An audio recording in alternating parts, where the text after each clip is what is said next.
بسم اللہ الرحمن الرحیم۔ رسول اللہ صلی اللہ علیہ وآلہ وسلم نے ارشاد فرمایا، اللہ تعالیٰ چاہتا ہے کہ جب تم میں سے کوئی آدمی کوئی کام کرے تو وہ اسے پختگی اور عمدگی کے ساتھ کرے۔ رسول اللہ صلی اللہ علیہ وآلہ وسلم نے ارشاد فرمایا، اگر قیامت بالکل قریب ہو اور تم میں سے کسی کے ہاتھ میں کھجور کا چھوٹا پودا ہو تو اگر وہ قیامت قائم ہونے سے پہلے اسے گاڑ سکتا ہو تو اسے گاڑ دینا چاہیے۔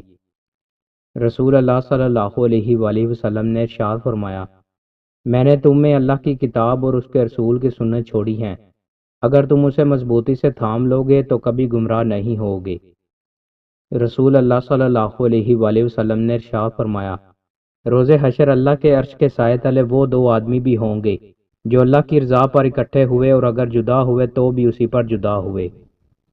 رسول اللہ صلی اللہ علیہ وآلہ وسلم نے ارشاد فرمایا، تم جہاں کہیں بھی ہو اللہ سے ڈرو، گناہ ہو جائے تو اس کے بعد نیکی کر لو، بے شک نیکی گناہ کو مٹا دیتی ہے۔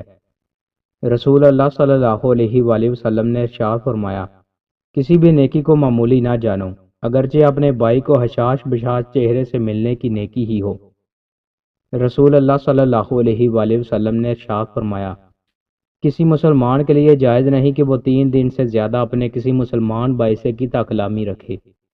رسول اللہ صلی اللہ علیہ وآلہ وسلم نے ارشاد فرمایا، کیا میں تمہیں جنت میں جانے والے مردوں کے بارے میں نہ بتاؤں؟ نبی جنت میں ہے، صدیق جنت میں ہے، شہید جنت میں ہے، بچہ جنت میں ہے، اور جو شخص شہر کے کسی کونے میں اپنے بھائی سے ملاقات صرف اللہ کی رضا کے لیے کرتا ہے وہ جنت میں ہے۔ کیا میں تمہیں جنت میں جانے والی عورتوں کے بارے میں نہ بتاؤں؟ ہر محبت کرنے والی زیادہ بچے جننے والی، جب تم غصے ہو جاؤ یا اس سے ناراضگی کا اظہار کرو یا اس کا شوہر اس سے غصے ہو جائے تو وہ کہے یہ میرا ہاتھ آپ کے ہاتھ میں ہے، جب تک آپ راضی نہیں ہوں گے میں سرما نہیں ڈالوں گی۔